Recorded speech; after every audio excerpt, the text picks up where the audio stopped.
faster than the time it takes to brew a cup of tea.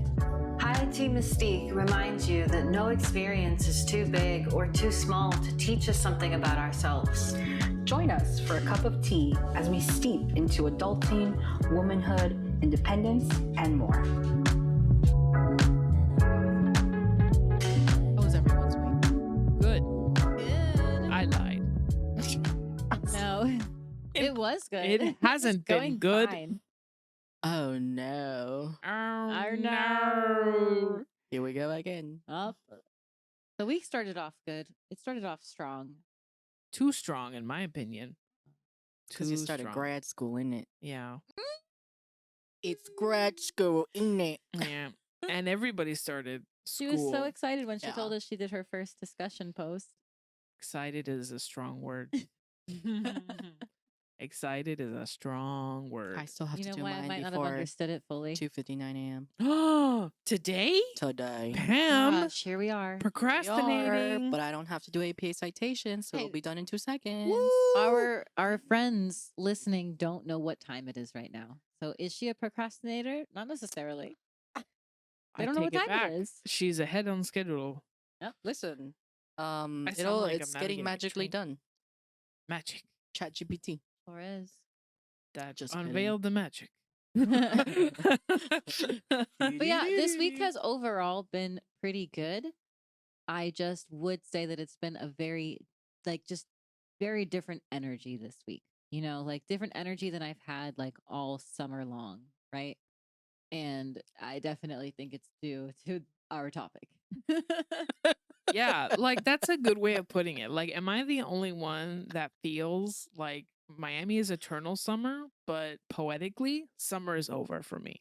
Am I the only one that's feeling that? Summer never started for me. Oh, sadness, Pam. You know, you say that, I though, have but not- you had a great summer. I didn't even go to the beach or the pool. Okay, maybe not, but you went out of town. You went traveling. That's true. You know, like you did what other people do during the summer when they don't live on a beach Did I? city. Yeah. You went to Canada. When was that? When did we go? in July. Summer's long. In Don't July. remember. I saw the Oh pics yeah, to because we prove got it. sick. We got sick. Oh, you know, Aw. So Kat, that's the thing. we haven't had a good summer. Like when I tried, explains it. it didn't even. I had strep throat. Yeah. While you were I there, caught too. yeah, Pam like got literally strep on the throat. second day, I Yeah. got strep throat. I was on that Well, trip yeah, with because- Pam. I also got sick. And we had our recording, and you were sick. Mm-hmm. That was the night of taro and turmeric tea that was kicking my Yep. ass. Well, turmeric was helping us with It something. was the It best was part. kicking my ass. Yeah. Helping In us a with good way. something. Yeah. Yeah. You know. Well, we Tess lived there. had 2 teas on the table. I did. 2 one behind the scenes helping me, Yep. and then the other for the show. You know, you Mhm. gotta. Don't sleep on that apple The show cider must vinegar. go on.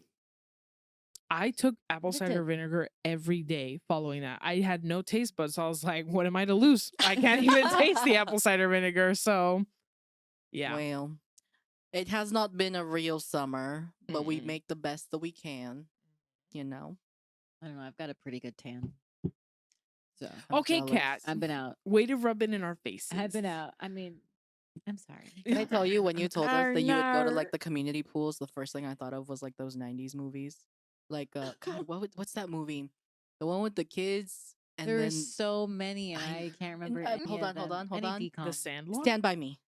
Oh, wow. Yeah. That's they have a very iconic like pool scene. Like The that was their CPR thing. scene. Yeah, yeah. Oh my Mhm. gosh. That's You all I was thought doing of. that. Yeah, I was like, this is Kayla living her Like, best life. If She's that Kat lifeguard says she right wants now. to be a lifeguard, red flag.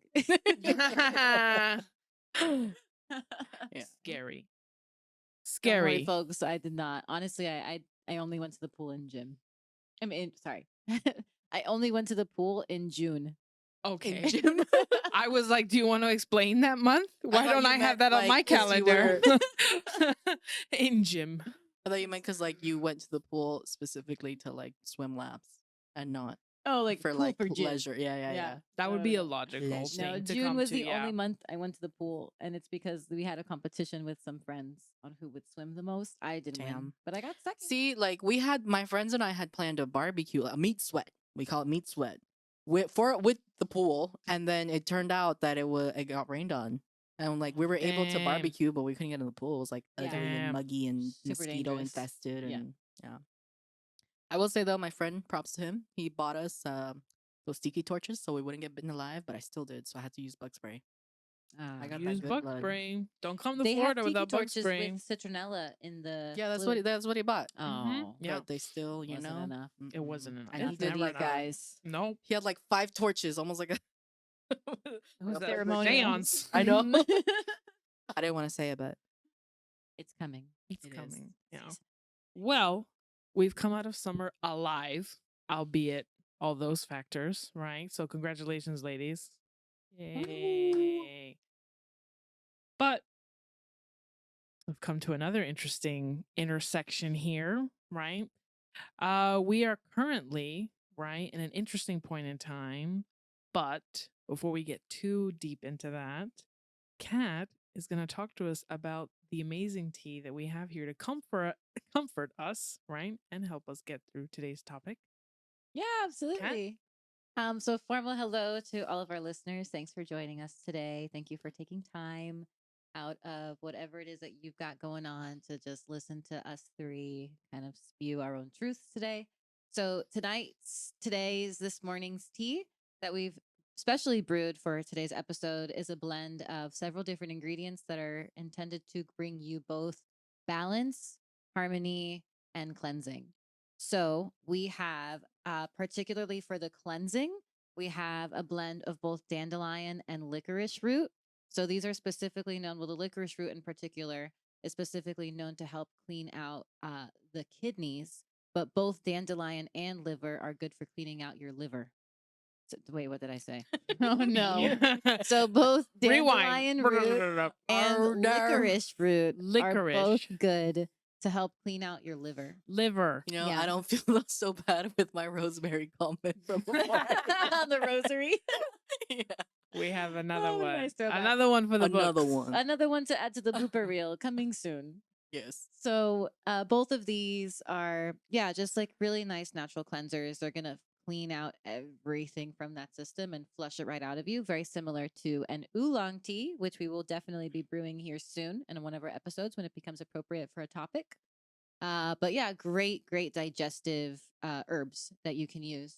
And then to balance it out, right, and bring some more harmony to your mind during this season, we also have a blend of both lavender and chamomile. Lavender, more so than the chamomile, is beneficial both inside and outside of your body because lavender offers aromatherapeutic properties as well. So when you're having these stressful moments, when you feel like life is not linear and things are a little topsy-turvy for you, just not what you're used to seeing and experiencing every day, especially in the things that are a part of your routine, going to calming scents like lavender and chamomile helps to restore like that same balance. You know, even if it's just a mental check-in for yourself, having a little something that triggers that for you is so useful. And that's why we have it in our tea. So Thanks, that's all I've Kat. got to say on that. Yeah, of course. Enjoy. It's really nice Thanks. blend. Cheers, ladies. Cheers. Cheers. Cheers. Sip, sip, sip. All right. And now that we've had a lovely, comforting entry, let's break the ice and say that we're in retrograde right now. I hope that was loud enough and dramatic enough for you to understand how we're feeling right now. And for those of you that are listening that may be thinking, what? Huh? Take us a moment back, right, Pam, and give us a little explanation. What is retrograde? Yeah. So, as Tess mentioned, right now, actually yesterday it started, is Mercury Retrograde. And it's going to be in retrograde until the 15th of September. And so what does that mean for us, right?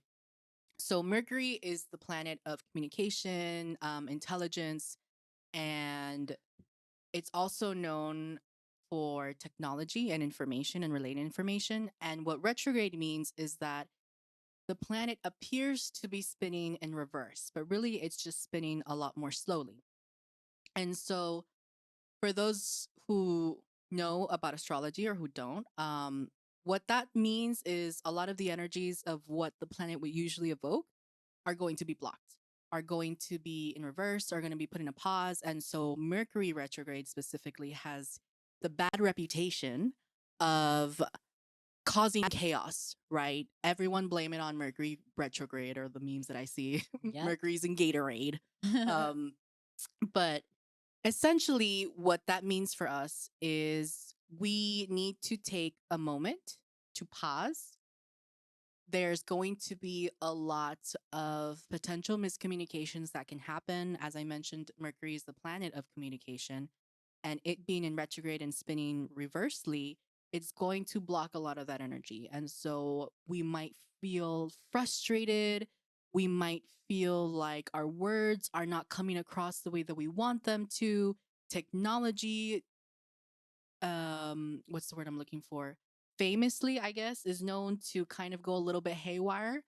And something that people like to remind people of during Mercury retrograde is to just double check anything related to information. So documents, any contracts that you may be signing, make sure you read through them more than once, at least 3 times. Look carefully, dot your T. Dot your T's, cross your T's, You know, and dot your I's. This is probably exactly why we're tripping on our words. Yeah, It's exactly. totally wow. The crossover. That's exactly it. And Whoops. so make sure you cross your T's and dot your I's, because there is a lot of energy that's going to be tripping us up a little bit. But luckily for you guys, we decided that this episode we would kind of talk us through that and give our input of what we can do about it. Right. And just leading into that, Mercury retrograde is such an interesting idea because I think there there are a lot of people that catch on to it because it's a funny take, right? It's shared widely, right? I mean, Pam was mentioning one, internet joke. Wait, there's many out there. Blame it on retrograde is definitely another one. And I think what's at the essence of it is that imagine yourself, right, trying to run on a treadmill, right? You're trying to run at 8 miles per hour and the treadmill is set on, I don't know, 1 mile per hour speed, right? The planet is slower, right? But essentially nothing in our life slows down. So everything that we're trying to do is just going to be kind of hitting that 1 mile per hour mat on the treadmill. Kind of imagine it that way. It's a struggle. Like your efforts are hitting kind of like something that is twice as, or really almost 10 times as slow as where you want to go. So nothing's going to be achieved, or you're definitely going to have challenges, right? That's really the spirit of this time, unfortunately, right? But as Pam said, it's definitely an opportunity to take a step back, maybe adjust your speed, right? Reevaluate efforts, right? Pay special attention to new, right? And upcoming, whether it be, agreements, communications, invites to parties, right? Conflicts, right? So we'll get into that. But yeah, we invite you to dive into this complicated time with us, because it has definitely been complicated. Yeah. You hit me right in the dreams. Because as soon as you gave that description, the first thing I thought of, I don't know if you guys have had these dreams but it feels like you're running in place and you're trying so hard to move forward and you just can't. I don't know if you've had those kinds of Wow. dreams, but Yes. it's horrible. And you feel it's such a moment of desperation, right? Because you're wanting so much to move forward. And something else that I wanted to kind of mention as well is usually in Mercury retrograde, a lot of the past comes back up. So another one of those stigmas of Mercury retrograde is exes may reach out. People from your past may reach out, right? That's kind of the whole package that comes with Mercury retrograde. So yeah, just wanted to add that. Yeah. And also, I'd like to add the reminder to everyone listening, if you don't already know, Mercury is just one of several planets that are in retrograde at this very moment. To Mm-hmm. name a few, I know Pluto, Venus, and Capricorn are all in retrograde as well Mhm. right now. Well, no, Venus, Well, and I think you rather, said Neptune. yeah. Neptune. Neptune is in Capricorn. Capricorn. Yeah. Neptune, yeah. Yep. So, speaking on that note, we're in this time, right? What have you guys noticed? What's been going on? Kat, you want to take the wheel on this one? Share a little bit with us? Yeah, sure. So I mean, it just started yesterday, so it was funny how like kind of working towards it. Um, I didn't, I wasn't aware, honestly, that it was like coming or like happening soon. I just started feeling shifts in like my everyday. And it was very much so of like even the way that I woke up in the morning, I found that it was getting harder for me to just kind of like pop out of bed. Like a little bit more groggy, like just my start to my day, which I normally can struggle with kind of, but not in this way. Not of like not actually wanting to get out and start my day. Because I try to have things to look forward to when I wake up and start my day, that excite me and get me out of bed.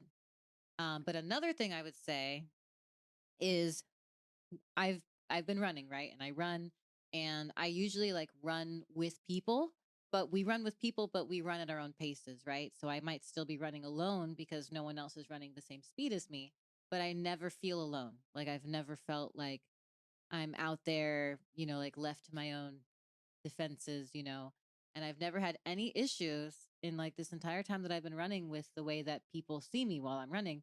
But literally these 2 days, this morning and yesterday, I have been running with other people and but alone, right, in that moment, and I've been catcalled both days on my 2 runs, like literally since this started.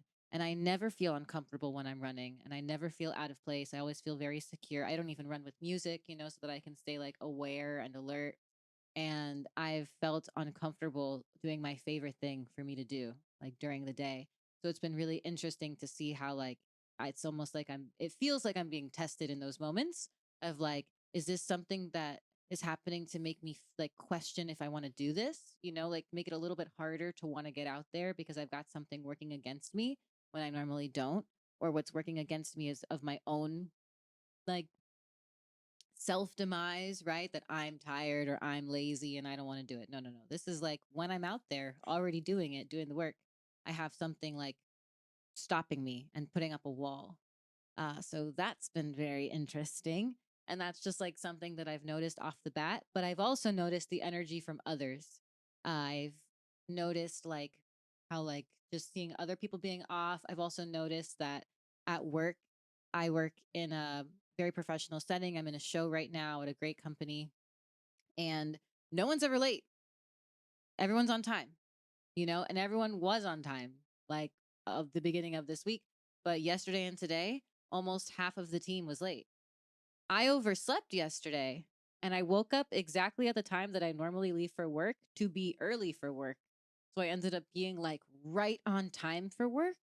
But it was insane that I overslept that amount. I slept for like 10 and a half hours. So there was no reason for me to oversleep to that extent. And to wake up exactly at the moment. Like I didn't sleep past being late for work. I slept right up until the moment of, to wake up and be like, oh crap.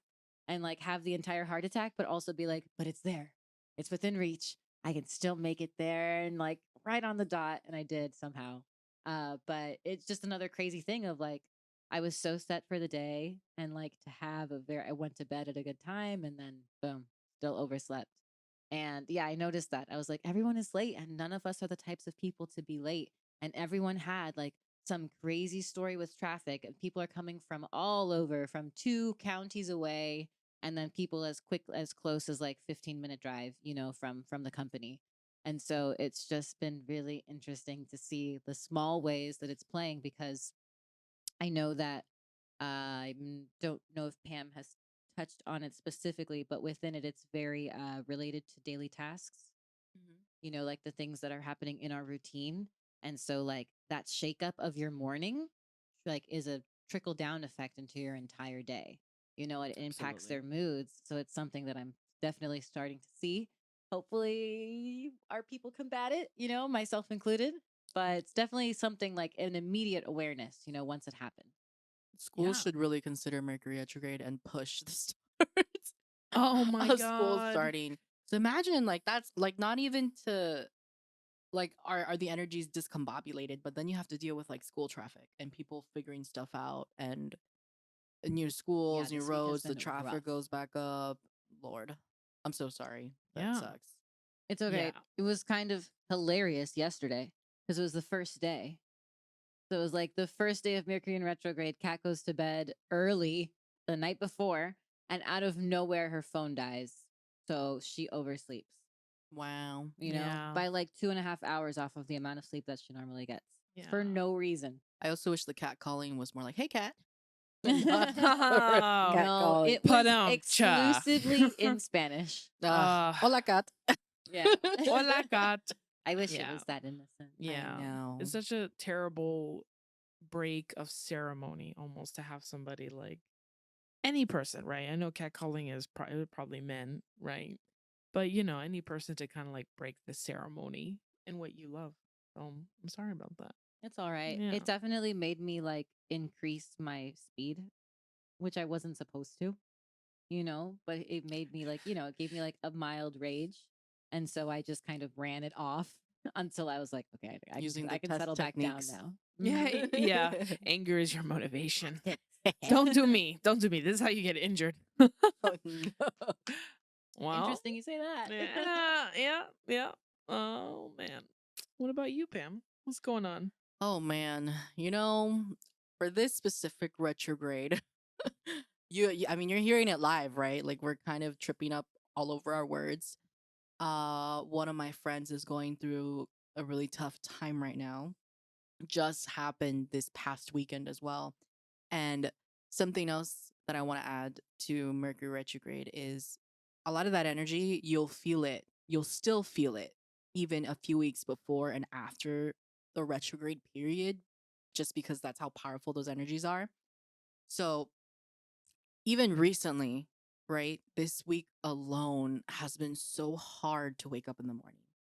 I've been so tired, exhausted, and I've been sleeping at a decent time, waking up with enough. Like, I get 8 to 9 hours of sleep, each night, and I'm still waking up super tired, super exhausted, wanting to sleep again.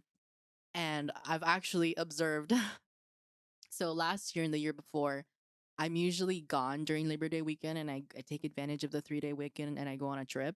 And the last 2 years that I've gone on a trip, both times I've had such horrendous travel experience. I'm talking, so the first time it was a trip to New Jersey, and for whatever reason at that point there was no warning, right? Nothing on their website, on the airport website or anything. But then they decide to do construction on my return flight. And so one entire gate terminal was closed. And I got there with enough time for my flight, but the line was so long that it would have taken me I would have missed my flight. There were people who were literally desperate and trying to figure out how to get through security in time to make their flight back home. And I was trying so hard to like ask and like show people my timing, but there were so many of us they couldn't just let people skip because the line was so long. So that was like a horrible mess. Thankfully, I made my flight. I think I was, if not the no, I wasn't the last person, but I was like one of the last two people to get on the plane before they closed the gates and finally were like, we have to leave. And then last year when I went on a trip, there's an airport in Canada, right? The one that everyone goes to on the eastern side for Toronto. The airport is called Pearson Airport. Notoriously known for their delays and all of that stuff, people's baggage getting like either getting lost or being backed up and all of that, whatever. However, for Labor Day weekend, I went and that airport's code, whatever it's called, is YYZ. And when I had booked the flight for that weekend, I had booked it so far in advance that sometimes the flight's, schedule changes and then you have to accept or choose a new flight. And I had chosen a new flight And on my return flight, I go to the airport and I had checked in everything, but the terminals weren't matching up. Like I was looking at my Air Canada app and the lady was asking me where you were going. I'm like, oh, I'm going back to America. I think it's this terminal, but I looked on the airport side and it says that international is this terminal. I don't know, but just drop me off in the international terminal. I get there, I'm going through security. They scan my boarding pass, and the guy's like, "Oh, you're in the wrong terminal." And I'm like, "Yeah, well, I actually had a question about that because on my app, let's say it says Terminal 3, right? But I noticed that at this airport it says that it's Terminal 1, and I'm really confused." And the guy's looking, he doesn't know what to do. He's like, "Let me call my supervisor." Calls the supervisor. I'm waiting, the guy's coming. He scans my boarding pass, tells me the same thing. "Oh, you're in the wrong terminal." I tell him the same story. And then he's like, "Okay, let me see your boarding pass." He's looking it up. And then he goes, "Oh, you're in the wrong airport." And I was like, "What?" And he's like, "Yeah, you're supposed to be at Billy Bob. I don't know what. It's a smaller, Billy Bob. I don't remember what the airport it's called, but it's a smaller airport that's actually closer to downtown Toronto." And do you want to know what the code is for that airport? I was so upset. So Pearson is YYZ, right? This one is YTZ. I'm gonna throw up. Cross your T's, ladies and gentlemen. Cross your T's. I don't know who had the brilliant idea or how these things get labeled, but even when you see those things of like how to quickly read or how you can read faster, people just look at the first and the last one. You don't really pay that much attention to the middle and can still read the word, as long as the first and the last are and so I see Y, I see Z, I'm thinking, oh yeah, this is the same airport. And there was a whole different one. And I had to rush. And it just so happened that I thought Canadian holidays were going to be a little bit more different than American holidays. They're not. They also have a Labor Day weekend. Insane. And they had a festival during that time that was in downtown. So I was literally in an Uber trying to make it to that airport running. And then when I get there, not only is it a small airport, but to get to the actual airport side, because it's also like a ferry, right? Like there's boats that also dock from there. And so I had we went to the parking area, and then I had to take an elevator to go underground, to run across, to go back up, and then go to the airport. It was like such a mission that I remember telling Tess, like, please remind me to never do a trip ever during Labor Day weekend, because I just realized it's always during retrograde, because Mercury always goes retrograde during this time. Mm-hmm. And not to mention that at least for this year, like I have a coworker, my boss, like she's told me, like, I don't know what it is, but this week I'm extremely tired. I'm extremely irritable. I don't want to deal with anything. And I'm like, I hadn't thought of it. It's retrograde. Yep. So I've noticed a lot, too many things. Yeah, I can definitely tell you that I share the sentiment of a lot of people at work too, telling me that they're tired. Like I actually had a moment with a coworker, and we caught each other down the stairs, and they were just like, we were just very friendly and bubbly, as our social kind of parameters, like, "Hey, how are you?" And then all of a sudden she just stopped in her tracks in the stairs, looked at me, went, "Tired." And then I was like, "Me too." And our political social surfaces kind of peeled away, and we were just like breathing and like exhausted. So yeah, I've definitely experienced some irritability too, like even in me, right? Just with like noticing maybe some things that people are saying, or some things that people are texting me, and I'm like, "Oh, why does that anger me so much right now?" And yeah, and thankfully I'm just kind of used to it, right? But I definitely caught myself getting a little bit more irritable, and I've actually noticed it in other people too, like also people at work have also been um crazy drained, right? There's a lot going on, and also there's been a lot of people I've heard a lot of people say, "That's it." Like around me, people have been saying like, "That's it, I'm gonna blank." I'm like, okay. Yeah, every good story starts Starts with that. That's it. People are at their wits' end. People, yeah, Mercury in retrograde. We're definitely done softballing communicating, right? We're now a little bit easier to be tempted by our hardball communication. So here we go.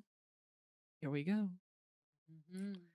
So, guys, we're all here, right? We're all dealing with some very similar, but also varying parallels of, intricacies that happen with Mercury retrograde. But if you're dealing with all this, right, how do you overcome it successfully, right? What are the keys to overcoming Mercury in retrograde? Pam, you want to start us off? Sure. So I feel like we've kind of hinted this in the beginning of the episode when we were kind of explaining Mercury in retrograde.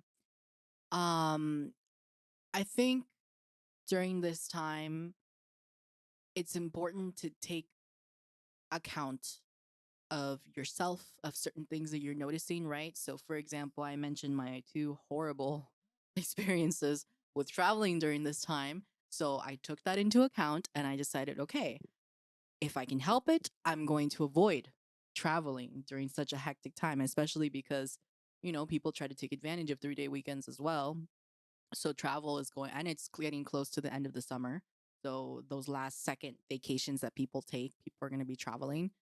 But I also think it's really important to just stop and breathe and think twice before reacting or vocalizing any of your frustrations. Because honestly, this time it's really easy to just react to those emotions and let that irritability, let that frustration take over. Um, I don't and the thing too is I don't know if I would even recommend, trying to actively do relaxing techniques such as yoga and things like that. If that's a part of your practice and you're used to that, I think that's okay. But I think like trying new things is not the time right now. Rest for sure. I know I need it. But resting as much as you can, pausing as much as you can, giving yourself a moment to maybe do nothing because we're always, especially Miami, right? It's such a grind culture. People always got to be doing something with social media. People always have to be posting their best lives. So if you can have a moment where you're just not doing anything or doing something that helps you bring you back to your routine, but that isn't so that will almost be second nature to do. So that's why I'm mentioning like before, like even though yoga could be a really good practice, if it's not something that's a part of your everyday, don't try to force yourself in such a time where it's going to be frustrating. You might the TV may not be working right, or you might not be hearing or understanding the instructor correctly. Like so many things can go wrong that I would probably advise against it, right? And the other thing would be in terms of work, take your time, like slow down, look at everything that you're doing, look at everything that you're sending. If you need a little bit of a break and you need to get back to it because it's a little frustrating, give yourself that, allow yourself that. Definitely divulge in these moments to pause, right? And just rest because there's a lot of potential. I don't want to use the word opportunities because it gives it such a positive connotation, but it is what that it is. You can have more opportunities to misunderstand people, to take what they're saying in the wrong context, or not probably choose to fare on the negative side of what they're saying instead of the positive side, because of the fact that we're feeling so drained. There's a lot of things that could go wrong. There's just, whatever you can do to avoid that. And I think the best thing to do is almost be like Patrick Star. Just go under your rock for a little bit. It's only going to be 2 weeks. Like, uh, just, yeah, nothing. I think nothing is a good tip for right now. Yeah. I like that you said that because I feel like nothing for some people is so stressful, right? Um, I mean, I've heard it from friends' mouths that I love and adore, and I think they're great and productive and have beautiful, beautiful ideas. Um, but it's a little bit painful, right? To see someone struggle with doing nothing, I think, because it's almost like they're they're never satisfied or at least going to accept a moment of peace for themselves, right? So it's really hard, especially with people who want to kind of run through retrograde, right? In like what you're saying, which was a great hint, like run through retrograde by 10 times mindfulness, 10 times yoga. Like, no. Yeah. That might be more hurt than good, Mm-hmm. right? Yeah, for sure. Yeah. Thank you, Pam. No It's problem. like Yeah. it's its own way of being combative Yes. against it when it's already such a tumultuous time. So the response just can't be giving it the same thing back. Yeah, I mean, even think about it, right? Like, if you pull a muscle or break a bone or anything like that, the more you work on it, the more you stress it, it's gonna take longer to heal. Sometimes you just have to give your body a moment to recover. And I think this time is important to take notice of that. And honestly, like it even ties in, I think, with how I feel because I've been feeling so lethargic recently. I've had no problems of like not even turning on my computer. Like I love turning on my computer and gaming and getting on Discord with my friends and talking to them. But this week, honestly, I've noticed just in conversation now with you guys, find I don't even really turn it on, or I'll turn it off really early and then just lay in my bed and like sure I'll be doom scrolling for a little bit, but then just laying there doing nothing, looking up at my roof and or my ceiling rather, and just be in the moment, like present in the nothingness. Yeah. The ether. Into Yeah. the ether. To the Feel- abyss. Yeah. Kat, take us to the ether. Where are we going? What are you doing? Yeah, to help me combat this Absolutely. What is crazy time. Kat Mhm. doing what are the keys to open Kat's overcomingness My key's laying there on the floor. What's of Girl, I'll of ask Mercury mine. retrograde? No, I didn't lose them, but I think for me, I'm definitely gonna harp in on the communication. So a popular Shakespearean quote from a favorite at the moment, well, in general, is a quote from Hamlet, and it is brevity is the soul of wit.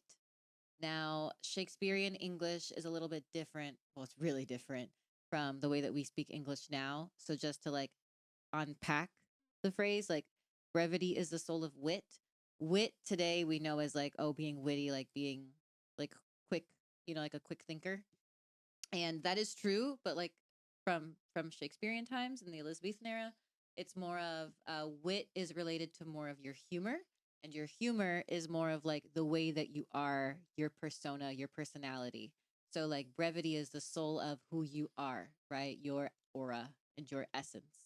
And the reason why I love that brevity is because I um am a Libra, and Libra gang. right. Whoop. Hi, Kat. Hi, Kat. My name is Kat.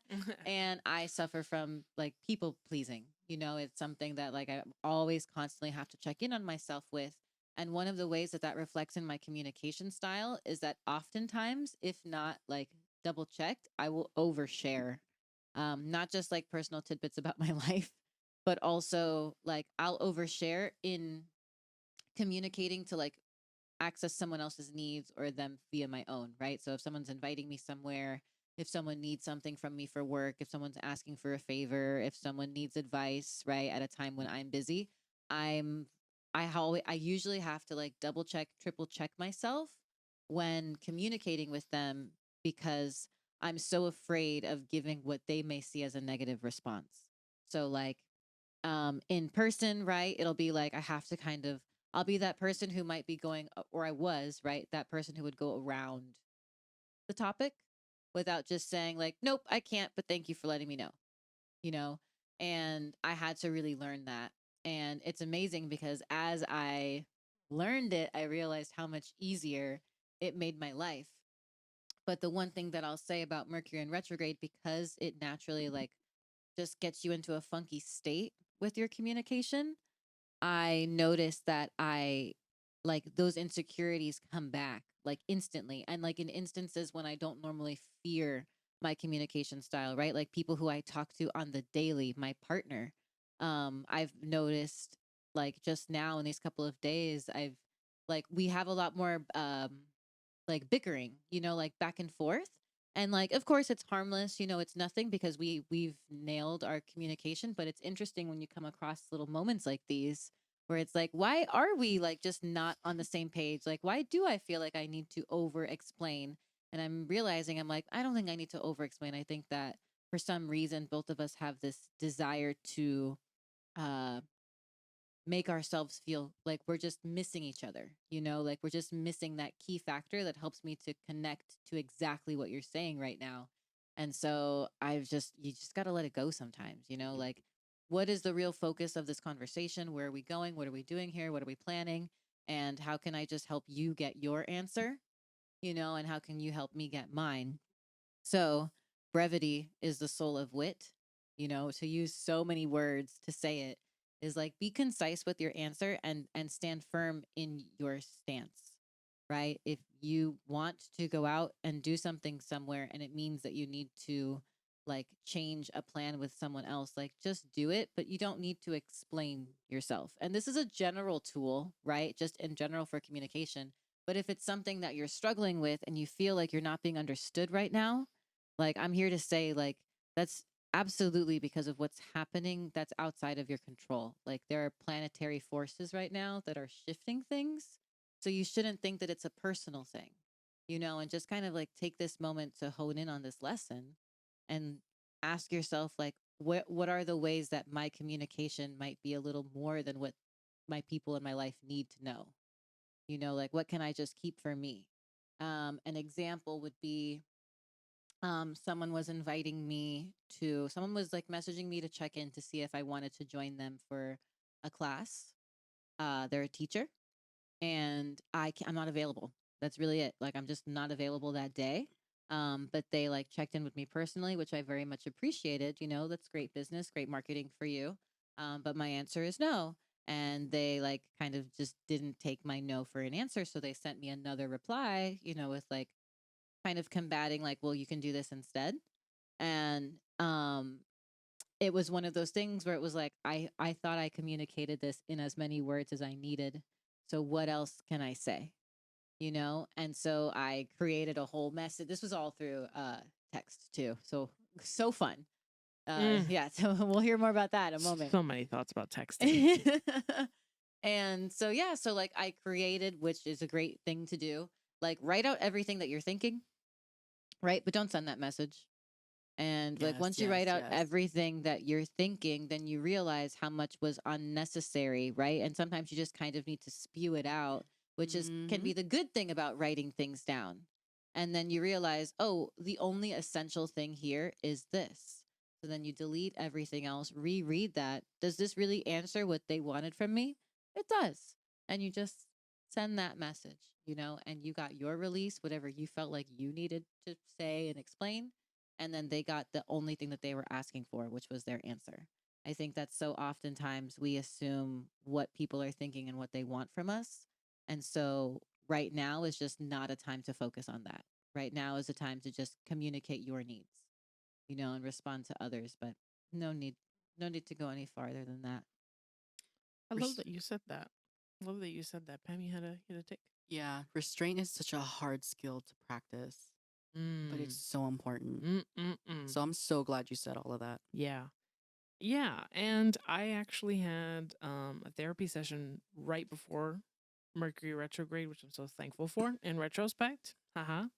Retro. Yeah. But and I'm especially feeling what you just said because 80% of that session was about people pleasing. How I pretty much just started that session with I've been thinking a lot about how it's hard for me to say no. And I am a Libra as well. And for all the Libras out there, pay attention to that people pleaser in you. And if you have it under control, congrats. You're solid out there. But I think it's also because I'm always, which is, by the way, right, another thing that gets really strong for me in retrograde.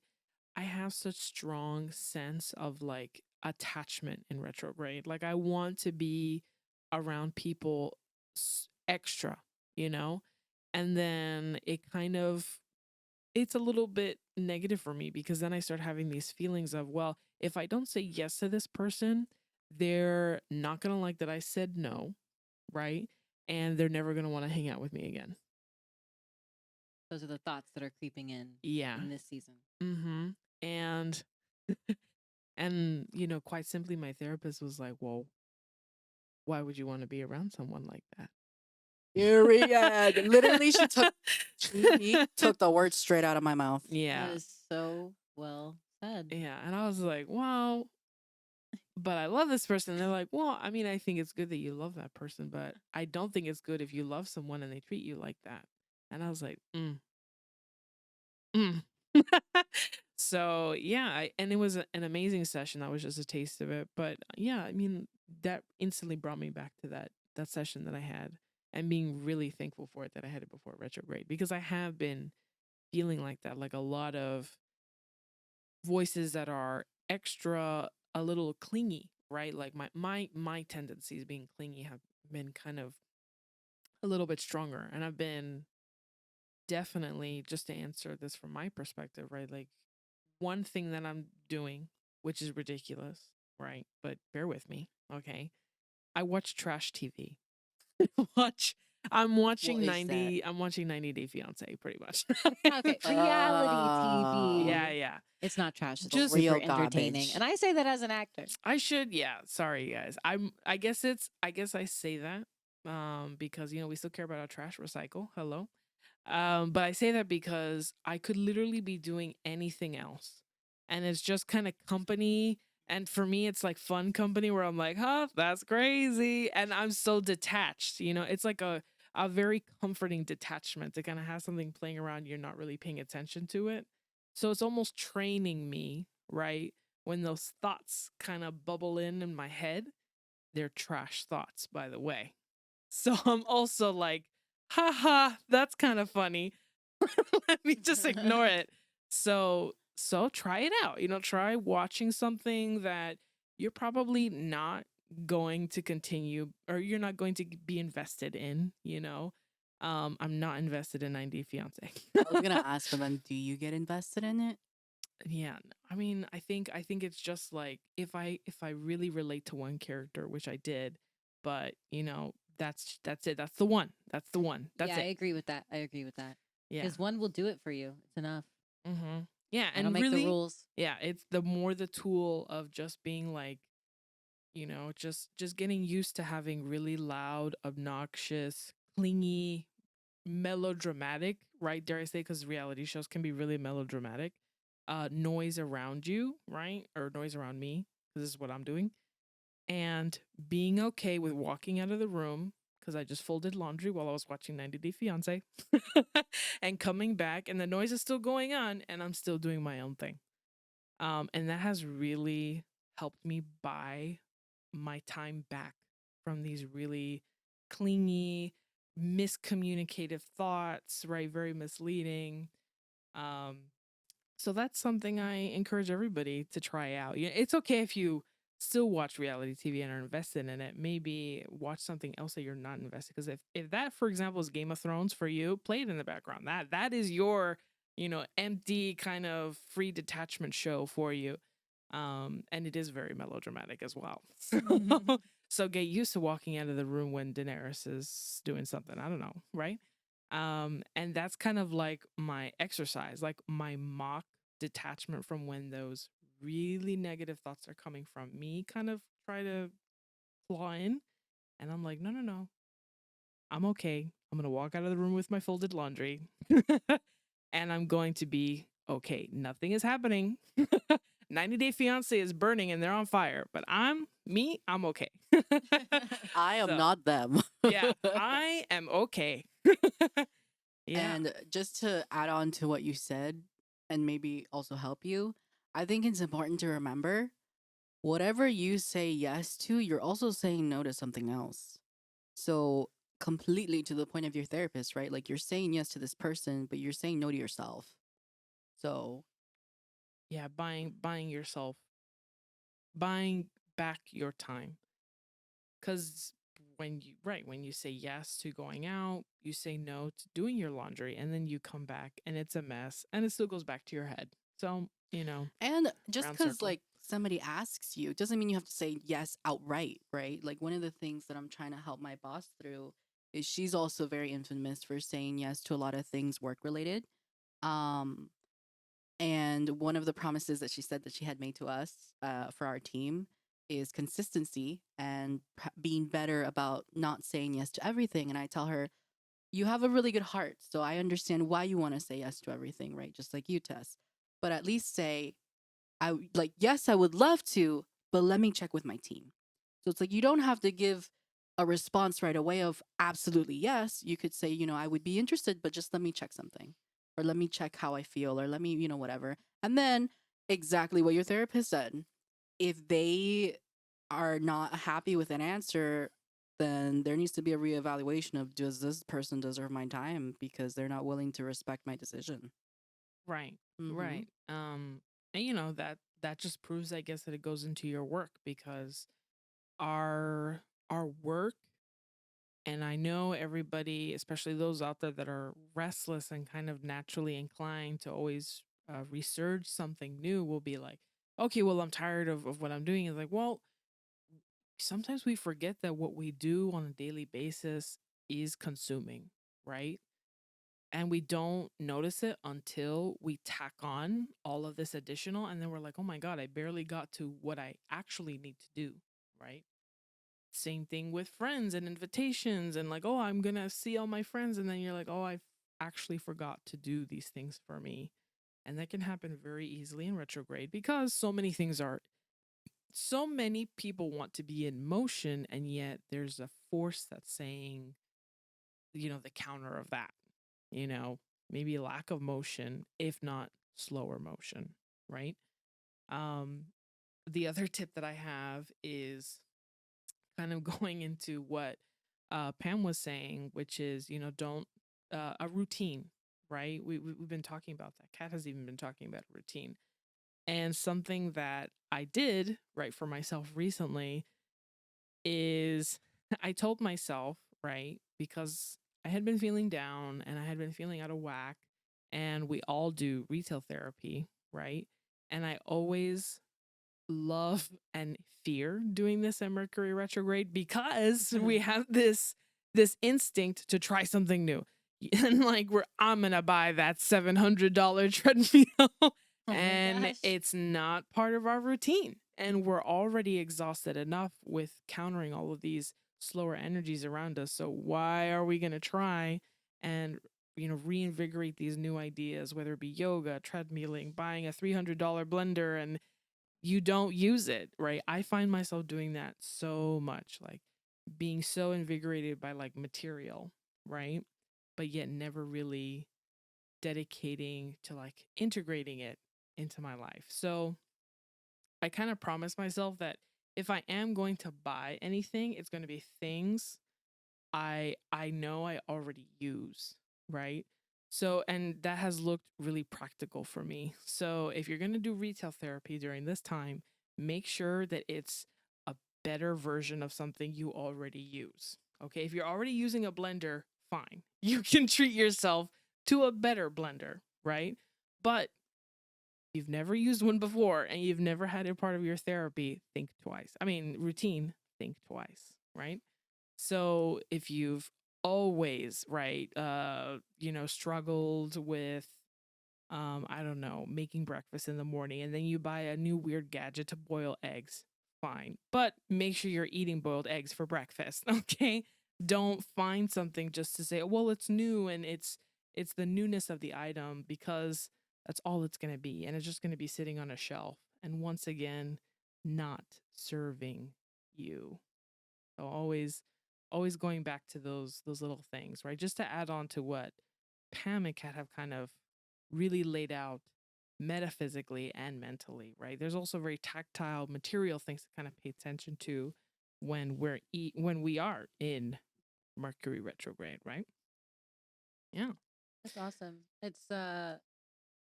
I mean, it's also great, and it's so true because we were talking about how it is very typical for Libras to be impulsive because of our inability to make decisions, which is very true for both of us. So true. As the Libras that we are. Yeah. And Thank God we come up with topic ideas, honestly. I know. We have no method to that. No It method. just happens. It's Just a very happens. impulsive thing, honestly. Yep. So but it adds to the fact of like in seasons like this, like that's what you're grappling with the entire time, and like having those additional questions of just like what's the need, like what's the need for this, because if it's just an impulse, well, I can make a wiser choice then, and like it begs you to put more meaning into why you're making the decisions that you're making, because I do think that just because we're in this season doesn't mean that every single impulse that you're going to have is something you shouldn't take. But if you're giving yourself like the extra moment to check in, that's growth. Like growth in assessing why you have the desires that you have. And so if anything good can come out of this season, it's something like that, right? Discernment. Yeah. Yeah. Well, and even to add to that, a good, well, so not a good thing, but some things that people try to get other people to realize about Mercury retrograde Should have is kept tally. I think we're at 3 right now. I think that's 6. Oh. More like it. I was gone for the other 3 then. But it is this idea, right? Like that pause and reflection and things coming back from the past, you're reassessing the things that you may have overlooked before that you've pushed away. They're coming back for a reason. Like, why is this thing making you so irritated? Why are you feeling so frustrated?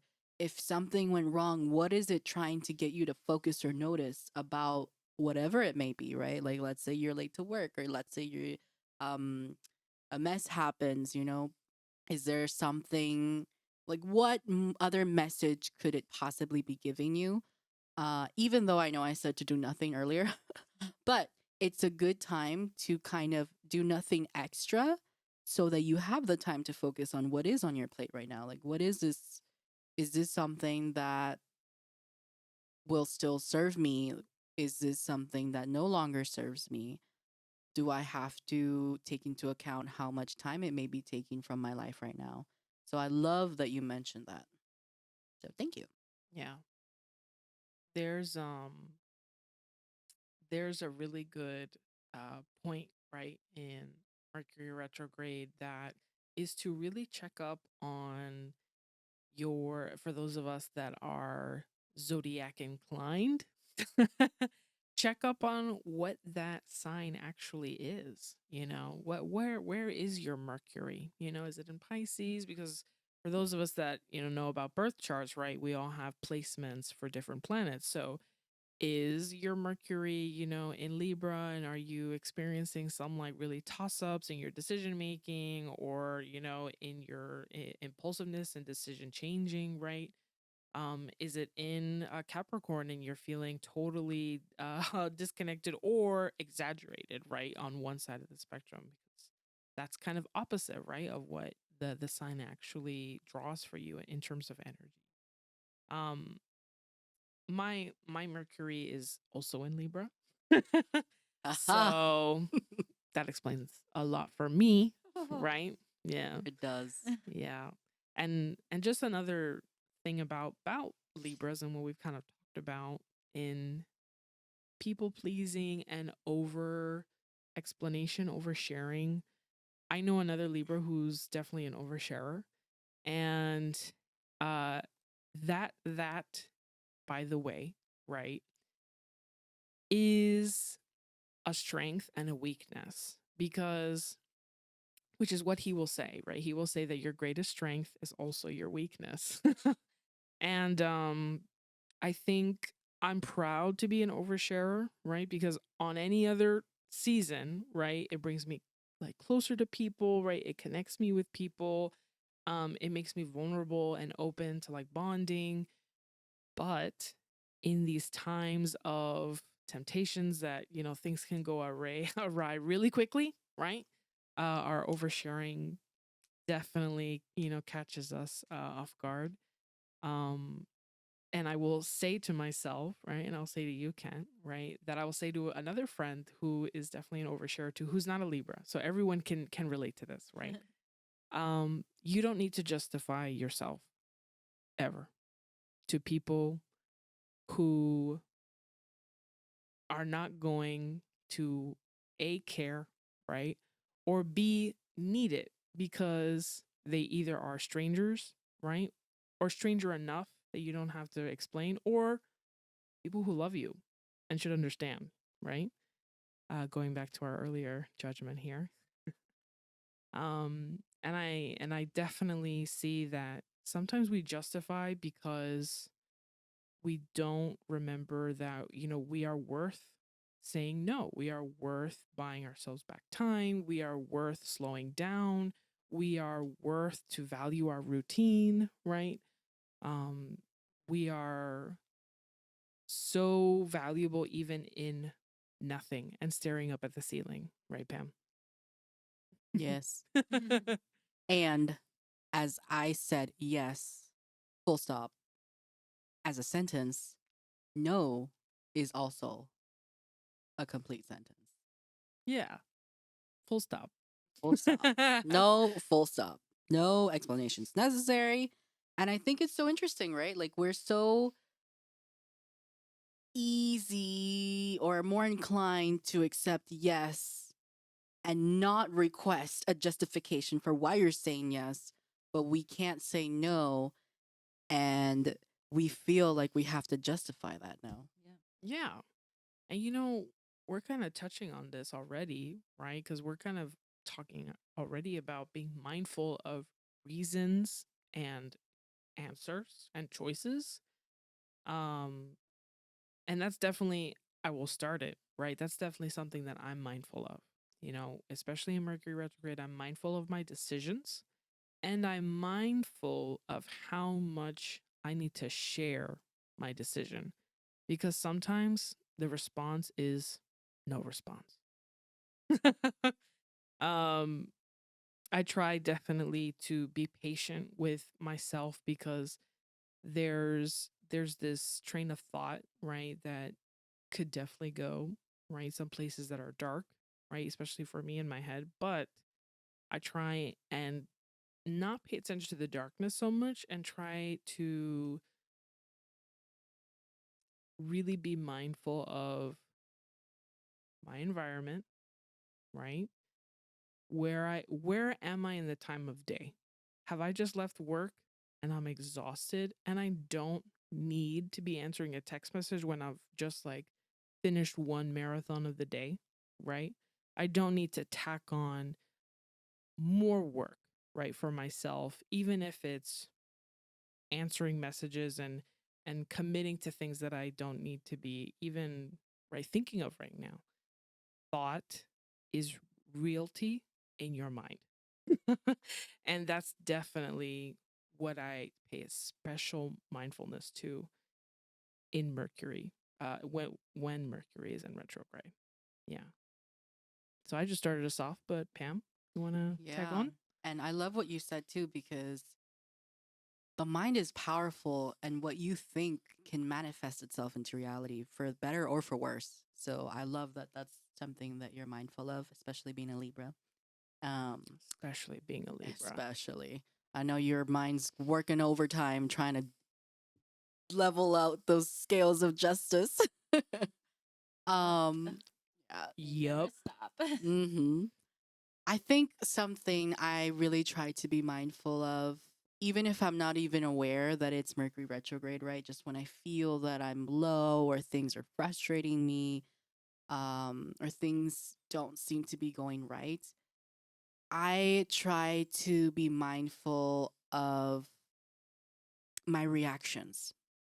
I try to be mindful of being aware of them and who that might affect, right?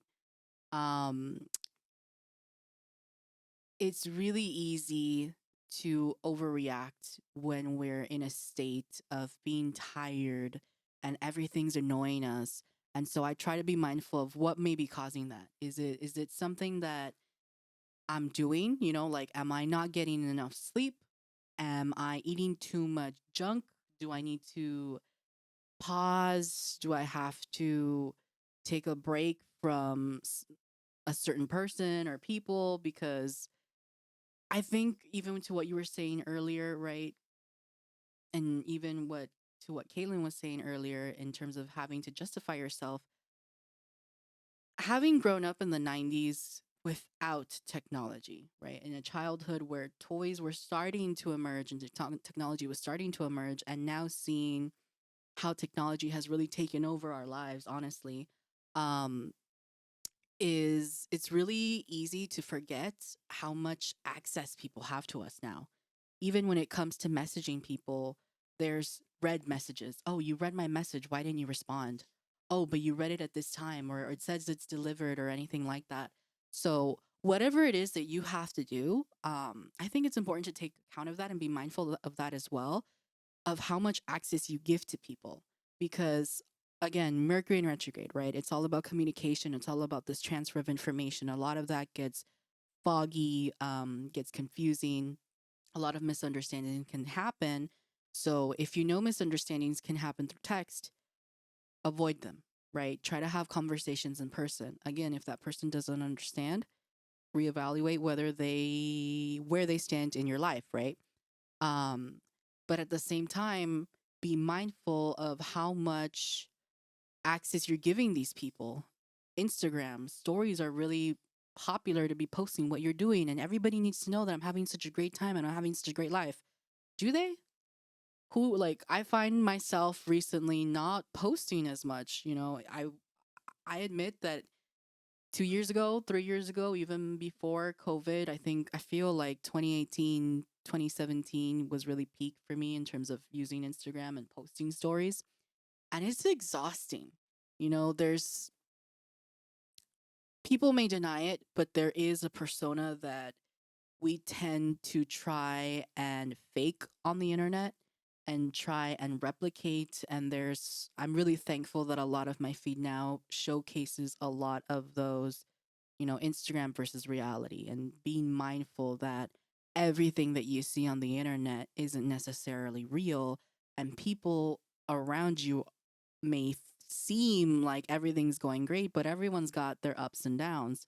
So I think being really mindful of that, I'm just a human.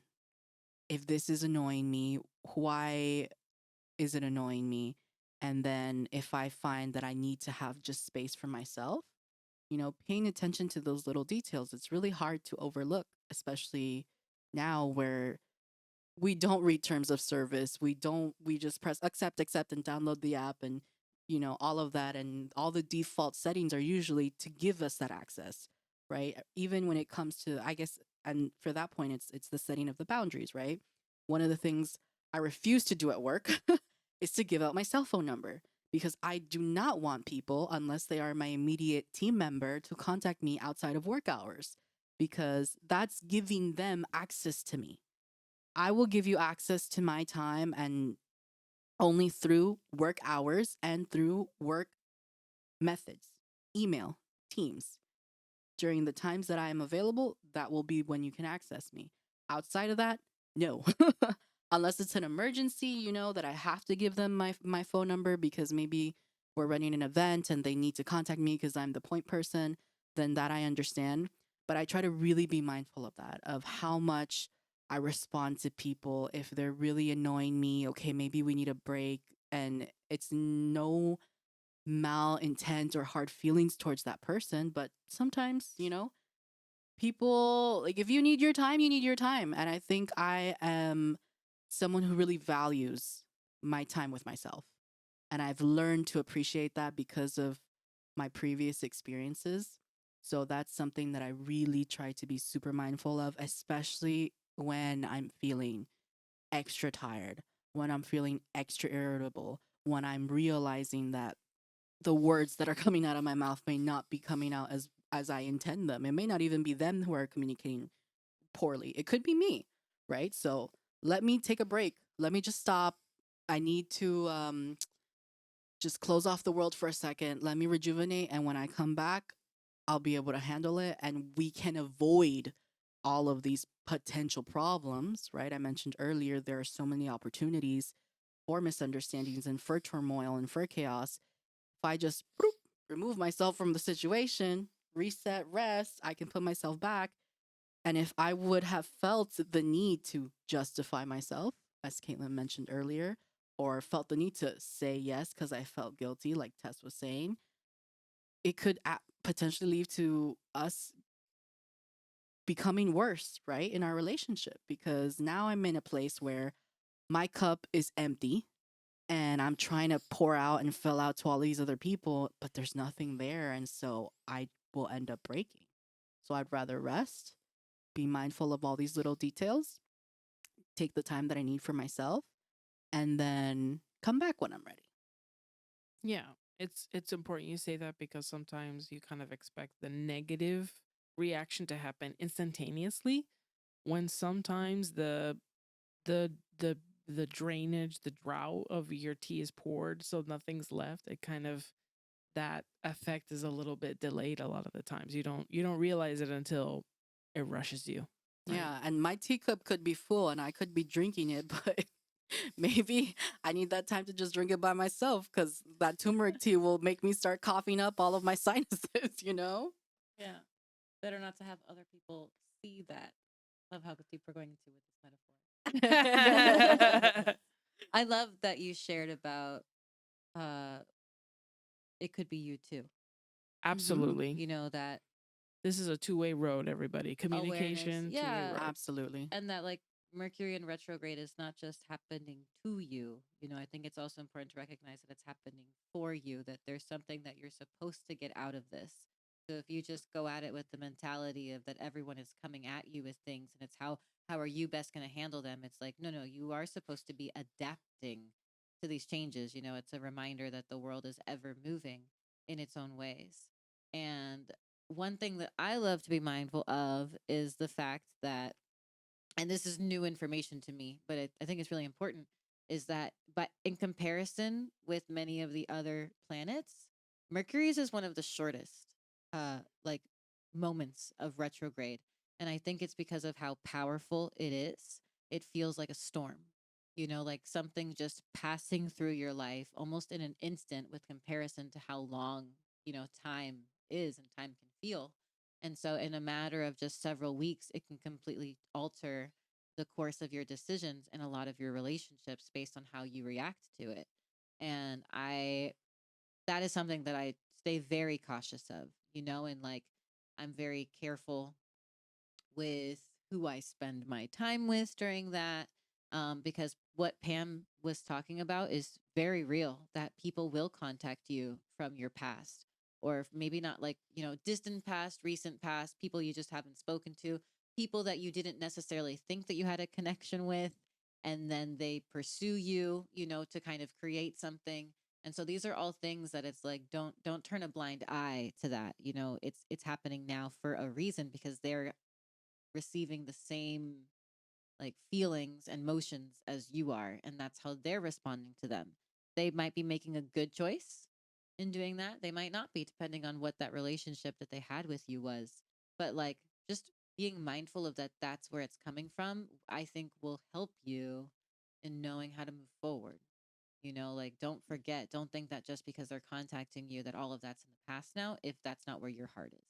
You know, like you are still valid in your healing if that's someone who's hurt you, you know. But then again, if it's someone that you feel like you've hurt and then here they are resurfacing, or you have the inkling to contact them, just take the rest, you know, and take that reset and like really ask yourself if this is something that you want to step into right now. Maybe the all that's important right now is as you're resting more to keep that person on your mind. You know, maybe that's all that you need. Maybe there's something that you need to learn, but on your own, right? I think that Like that's something that you can also grow in, right? You don't have to grow by being in exchange with other people. You can still grow on your own, in your own way, through what you've done to others, right? And what you've experienced. And I also just wanted to focus a little bit on time because I do think that it's so interesting that it's a time when the planet is moving slower, and our natural response as humans to things moving slower is that things are going haywire and that things are going crazy and you can't fathom it that it's all happening so fast. I think that's so interesting because it's just our natural like chemical response to things being out of whack. But how beautiful that you can like take it down to something so like small and molecular because it reminds you that it has nothing to do with you. And I know that I've said that multiple times today, but I just want to harp on the fact that like it is nothing to do with you. It is something that is happening to you and it's affecting you metaphysically, and that's the beauty of this and of what we're talking about. So I hope that like for anyone listening who didn't have the knowledge, like I really hope we were able to connect some dots with this episode today to just help you realize like you are always in complete power and you can make the decisions that you want to make, and if you feel grounded in your decisions, there's nothing wrong with like doing things maybe even against what we've recommended, right? If you feel grounded in your choices. But we just hope that you bring that extra awareness, right, as you're assessing because it's it's not so much about where you're at, but it's you can't help that we're all going through this together. So you might be super grounded in your decision, but if that decision affects someone else, like you have to be really mindful of that at times like this because they might be going through their own thing. And what you're doing, though you feel very grounded in that decision, could totally offset them, which will still affect you because then you'll realize that wasn't the response that I was expecting where I was at. Well, maybe because you should have sat on it a little bit longer. Maybe it wasn't fully fleshed out. Maybe it was actually a little bit more impulsive than you felt that it was, but you were going with that like self satisfaction in the moment. And I say all of these things because I've experienced them myself, with friendships. I think that like this transition, we're still in summer, but this transition of seasons as we switch over is the natural thing, but there's something special about that transition from summer into fall. And to me, we all said that we all live in Miami, but to me, there's something very distinct about this transition. And I am a little biased because I'm Libra, so it's also like my solar rotation is coming up. It's a big one this year. Oh yeah, baby. Turning 30. Woo! So 30, flirty, and thriving. that's right. Flirty with who? Just one. But yeah, and I think that like those turning the new leaves, right, of that season, I'm the type of person to embrace change. I love it.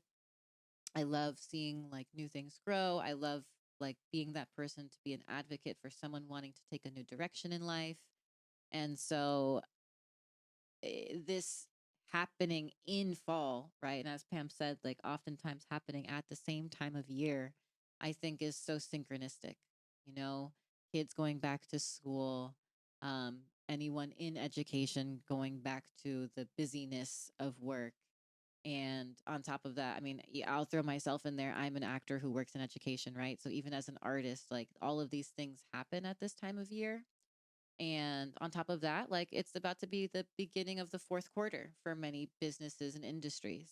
And it's that time of final goal setting, right? So it is becoming more frantic as people become fearful that they're not going to be able to make it, right? The deadline is officially here. And so all of these things add up to make this season have so much potential to go in any direction. And so I just encourage you to be mindful of the fact that a lot of people are pushing towards a lot of things right now.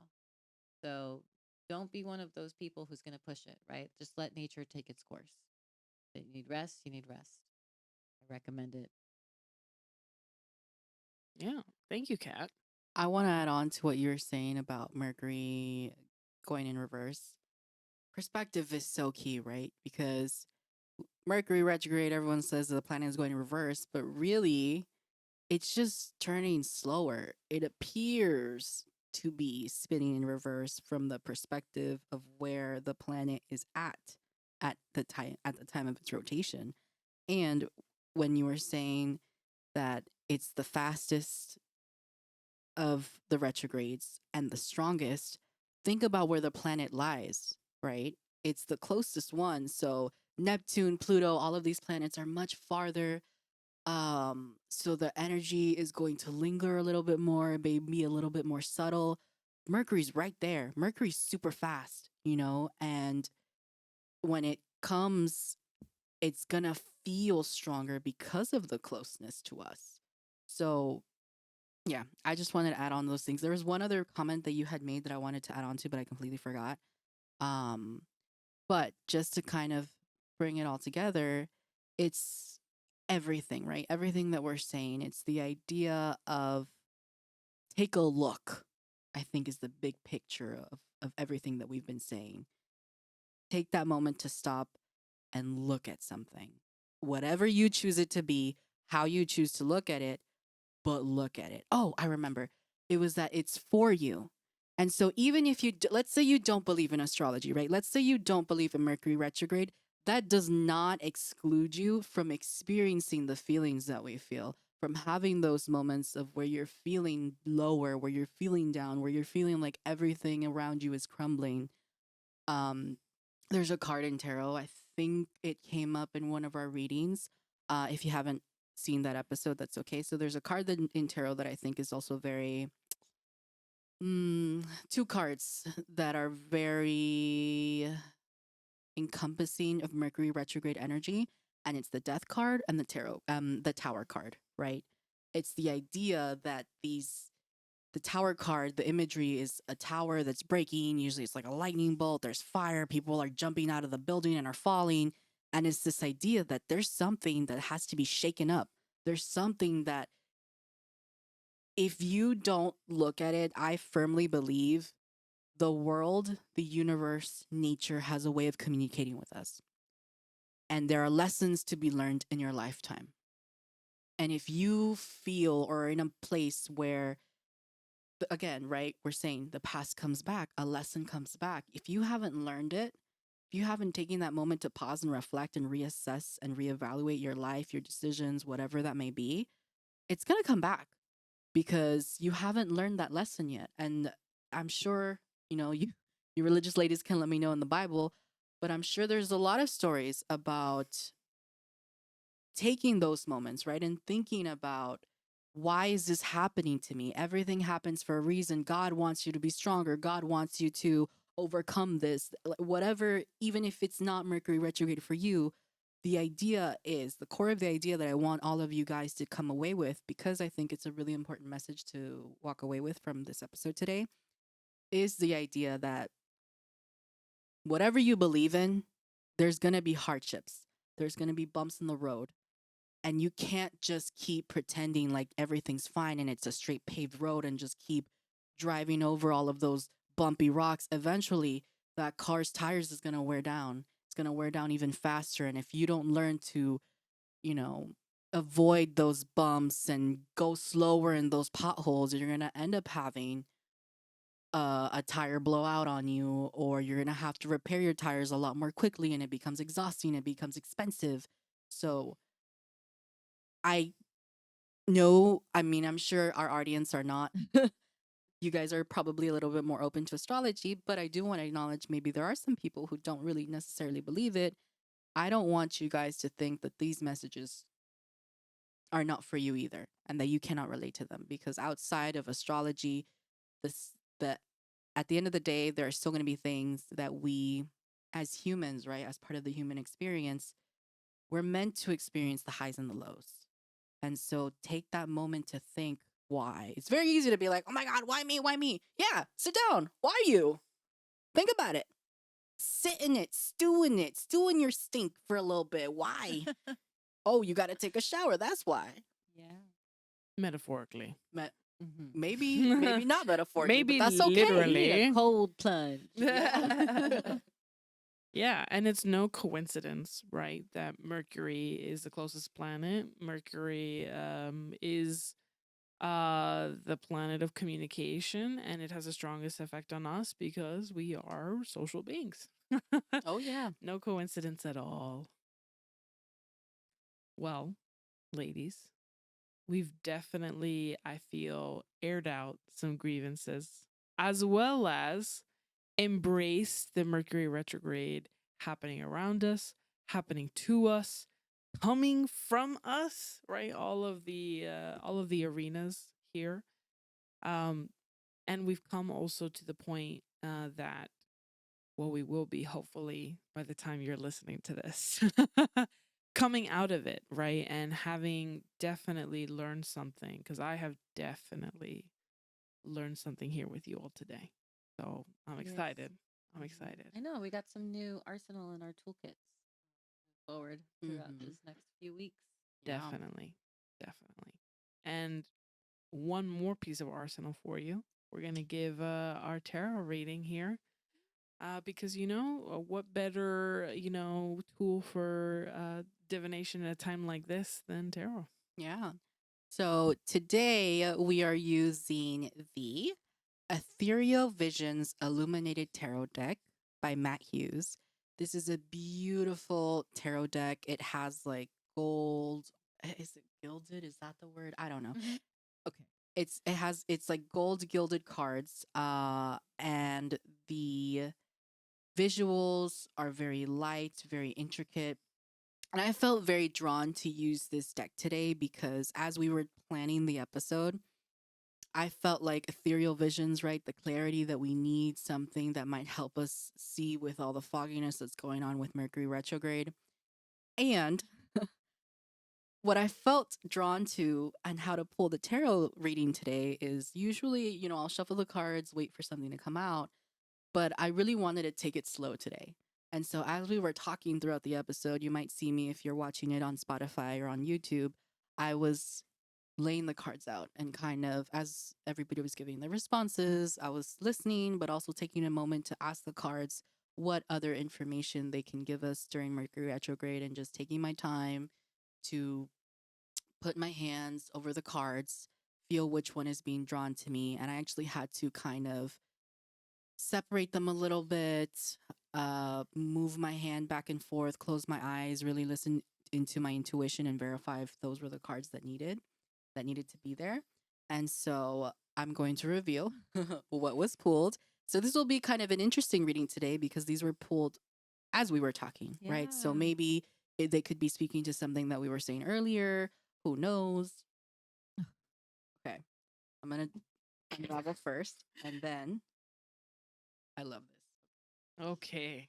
I was like, please don't give me the terror, the tower card. Don't do it. Don't do it. I know, please. I don't want to retrograde like that. So I feel like I'm trying to remember my count. Is this the third time the world card comes out or the second? I believe it's the second. The second? Yeah. Okay. I don't know why I thought it was the third. Yeah. So beautiful, beautiful image here. The first card that I felt drawn to was the world card. And let me just pull up to see if this specific deck has any other words or attributions to it. So for the world card, the astrological correspondence is Saturn, and their description is the world is the final destination of your journey. You have a deeper understanding of your role in the universe, and all of your efforts have come full circle. Upright is completion, satisfaction, travel, and fulfillment. How funny we talked about travel. Hey. I know. It's all going They're full saying- circle. Yep.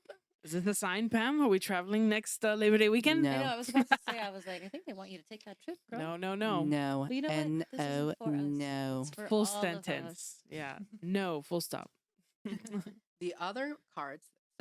So let me explain how these second cards came out, right? The first one I felt something and I felt a strong pull to it in the center of my palm, if I could explain it. The second cards that I'm drawing, So the King of Swords is the one that I initially felt drawn to. However, the card next to it, which was the King of Wands, was also something that I kind of slightly felt a tingle. I wasn't sure, so I kept moving my hands over it back and forth. And as I was pulling the first card, the King of Swords, the King of Wands kind of came with it. So I'm taking the King of Wands as something to support or in addition to the King of Swords. But the King of Swords is the main card for this pool. So let me just look it up quick. Aha, you see this card. This deck has it the reverse. The larger cards are in the front. So the King of Swords is upright is intellect, authority, strength, and fairness. And in this booklet, it also talks about the suit of swords are associated with power and conflict, but be keen to remember that swords have a double edge. They are reminders that there is a fine line between good and evil, so be mindful of your thoughts and your ambitions. And the astrological correspondences for just the air element in general is Gemini, Libra, and Aquarius, and the direction is north. And then for the King of Wands, so in general, wands, right? Wands I mentioned was fire energy. The suit of wands mirror your consciousness and gives insight into the core of what you are, both external. I think they meant internal and external, but it says external and external. They urge you to take action in situations that arise in your life. For King of Wands, upright is influence, respect, leader, and maturity. And then for the bottom of the deck, we have the Six of Pentacles, which I think is really beautiful. Pentacles, again, is earth energy. Oh, did I read the astrological? Yes, I did. Astrological correspondence is Aries, Leo, Sagittarius for Wands, and the direction is south. And then Pentacles is earth energy. The suit of Pentacles relates to the physical aspects of life, work, health, finances, creative outlets, and material possessions. They appear as a mirror for what manifests in the physical world. Correspondence is Taurus, Virgo, Capricorn, direction is east. And I'm reading this just in case there's somebody out there, if any of this resonates with you, maybe there's something the cards could be saying to you specifically. But for the Six of Pentacles, the keywords here are generosity, charity, empathy, and kindness, right? So, what does that mean for us? The way that I see these cards is the King of Swords, the King of Wands. The idea that it's the king that came out, right? There's a bunch of other cards that could have come out here. Sword energy, when from 1 to 8, usually leads up to, it starts with a simple indecision and then it becomes something where you're kind of stuck in your mind, and then it could be something where you literally trap yourself, right? And the 10 of swords is the ultimate end. It's the result of you allowing all of your thoughts to overcome you. But the King of Swords came out, and to me that says that in this retrograde, I think it's important to kind of look at the positives, to look at if you're having any moments of you're questioning yourself, you're questioning why things are happening, you're questioning why you're feeling a specific way. I think what the cards want to say is to be mindful of and remind yourself of the power that you have before all of this, right? Or the power that you've had, even if it hasn't been immediately before this moment. There have been moments where you've been at a peak in your life. And so remind yourself that you are capable of achieving peaks. You may be down at the moment, but that does not mean that this mentality, this power is outside of yourself. And I think along with the King of Wands, it's this idea that yes, wand energy is action energy. And it's, let me just look really quick. There was one word that stood out to me. Maturity. I remember you saying for King of Wands. Well, it's the part that it says it mirrors your consciousness, right? And gives insight into the core of what you are. So it's reminding us you stand in this power. It's in your mind, it's in your consciousness, it's all there. It's kind of what Caitlin was saying earlier. It's for you. And all of this, everything that's happening is a part of you. It's a part of your experience on this earth. And even though we are in a time where information may be difficult to process, where misunderstandings can happen, I think it's beautiful that these cards come out, especially with the last card being the Six of Pentacles, because Six of Pentacles is really this idea of grace, of empathy, right? I think other words in there was generosity. So give that to yourself, because the words that really pop out to me for this reading is that mirror of the consciousness. It's this idea that you have that power. It's this idea that even in such a tumultuous time, where should you lead? What should you use as your guiding light, right? It's kindness. It's empathy. It's this idea of love. I mean, this imagery of the Six of Pentacles, there's a woman in a robe. She has the justice scales on one hand, and there's people that appear to be poor because somebody has a plate in their hand, and it's almost like a motherly love, right? So we almost have uh masculine energy at its prime, right, with the king cards coming up, but we also have feminine energy, and I think it's like a beautiful balancing act because it's the six. Six is an even number, and the way that they are spread out on the top part of the card, it's an arch, right, that they're displayed as, but they're completely even. So even during these times where things can be a little bit crazy, it may look a little bit chaotic, look to kindness, look to empathy, look to patience to guide you through these times. And it will come full circle. Usually the world card, as it said, indicates a completion, but I think for this reading, it's really trying to remind us things are cyclical. The same way that you're feeling down now, and the same way that it's asking you to remind yourself of where you were in a peak, it's going to go again, right? It's a cycle. The seasons change, but they change in the same way. It's always summer, fall, winter, spring. Right. So it's not a pit stop. It's not the end. Yes, it's a completion, but it's a completion of a cycle, of a circle. And a circle will continuously keep going and going and going. And if anything else, I think just look at, I feel like these times can also bring about a lot of darkness for some people, right? Especially with the past coming up. So look at those little specks of light and use that. Whatever that light may look like for you, however small, there's always a silver lining. There's always some sort of light. You just have to kind of take that moment to look around. We kind of said this earlier. Take that moment to reassess, to reevaluate that perspective lens of what is it that I have to see? What do I have to look differently? It may seem dark, but there's always light somewhere. What is it? Plato's cave? No, the allegory of the cave. Yep. Right? This person, you're going to be thinking that there's nothing but darkness and wall, but if you turn around, there's a fire. All those scary things that you were looking at were shadows of people. So take that moment. Take that moment to pause, take that moment to remind yourself. And there's always all different sides to a story, including your own.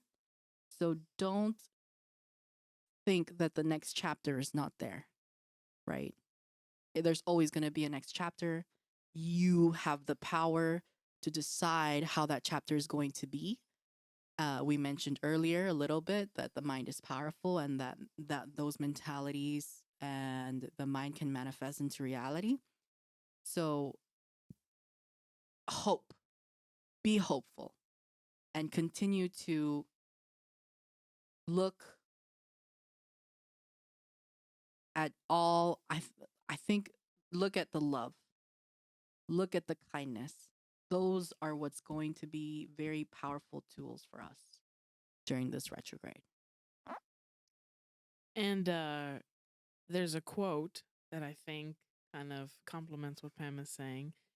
Just to go back to, our second quote for today's episode. There's actually a really famous quote made famous by Joseph Campbell, which is, the cave you fear to enter holds the treasure you seek. So just remember that. Just remember that within our chaotic in good and in bad life's chaoticness, right? We are pretty much, no matter what, the center that waves that chaos, right? So I'm so glad, right, that this is actually a very shared experience episode, right? Because a lot of the times we have topics that, of course, appeal to everyone, right? Maybe there's certain things that everyone picks up from what Pam says, what Kat says, what I say, but this is definitely a very present episode, right? To be shared and lived, right, simultaneously with all of you, whenever you're listening to it, right? Because no matter if it is, right, in matching, right, if you're listening to it as it live releases, right, or if you're listening to it 6 months after a release or 2 years after a release, this is a very shared experience. So it feels very present no matter where or when you're listening to it. I'm so thankful for that. And I'm thankful for you ladies for having shared so much with me, with our listeners, with our watchers. Yeah. I find so much unveiled, and at the same time so much peace, right, in these conversations. But before we say goodbye, any more thoughts, any more send-offs for our listeners here? I'm happy to have you guys here along the ride with us. We are excited to launch this episode. We will have one more episode out for the month of September. Woo, woo, woo, woo. And then we will be jumping into our favorite time of year. So we mentioned in our Spooky. previous episode that, yes, spooky season. I didn't make that clear. Spooky season. Spooky. So we did mention in our previous episode that we would love to hear like topic ideas that you guys have. And we mentioned that spooky season was around the corner. Oh, so yeah. I just want to echo that same request from last time. Y'all got any topics? We actually have some ideas in mind. So thank you for those of you who did leave requests and for ourselves for like talking this through. Yeah. But we would still love to hear. I mean, if you guys have a better idea than us, we're humble, we'll take it. So just drop any topic ideas that you guys would be interested in hearing. And also a shout out to those of you who have already reached out to us with topic ideas that may not necessarily be spooky, but we want to let you know we're really, really thankful for those. They are in our topic list, and they are some of the ones that we plan to be getting to the soonest after spooky season. So they are coming. Don't you worry about it. And just one last thing. Pam couldn't help herself. Yeah, I really wanted to see. I think I mentioned it in the tarot episode, right? That oftentimes I'll look at the bottom of the deck and the cards behind it will give a little idea of what's to come. And when I was talking about the swords, how there's this idea of indecision and all of that, and too much of it can lead ultimately to your fall. For whoever this is for, I feel like one of you guys, there may be a decision that you are thinking about, and it's this feels like it's been in your subconscious, right, in the back of your mind for quite some time. But for whoever this is, there's gonna be a point where you're definitely gonna decide, okay, this is all I can do. Like, this is all I can take right now. This is how I'm going to fill my cup, and I'm going to leave the rest behind. The second you make that decision, I just want to let you know that so much beautiful opportunities are going to come, because right after the Two of Swords, um, right after the Two of Swords, which is indecision, is the Seven of Swords, right? And it just shows a picture of this guy holding swords and leaving two swords behind. But right after that is the Fool card, and it's one of the most beautiful cards because it shows that whatever decision that you made was the one that you needed, that was probably the scariest decision for you, but it's what's going to propel you and bring you so much happiness, and it's gonna feel like jumping off a cliff, and your gut might feel like it's stuck in your throat. But I'm telling you, if you need a push to make that decision, do it. And once you make that decision, I have a feeling that things are gonna fall into place. Right after the Fool card is the Chariot card, which is all action, full throttle. After that, you have Temperance and you have the Moon. So I feel like this could maybe be something. And the reason why I think it's in your subconscious is because the Moon is a lot of like your intuition. And so maybe this could be a dream of yours. Maybe this could be something that you've always wanted to do and you're scared of doing it. Um, and I want to encourage you to sit down this retrograde, sit down with yourself and make that decision. Whatever the decision is, it's yours to make.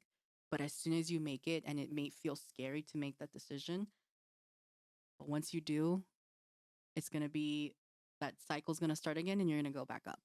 So that's the last thing I How frightening. I'm sorry if it's any of you out there. But you got this. Yeah. do. I mean, the cards definitely have that assurance. So I'm gonna share it. You've got this. Yeah. Well, thank you guys. Thank you for tuning in, for viewing, for giving us the time of day in your routine, in your hodgepodge of chaos, right? Which is unique in your own. And I'm so thankful that once again we've come to a point where we're sharing our truth, uncovering new ones, and living it all at the same time. So thank you guys. And without further ado, that's been High Tea Mystique for the night, day, morning, commute that we've shared together. Enjoy the rest of yours. Bye, Bye, guys. baby. Have a good one. See you next time.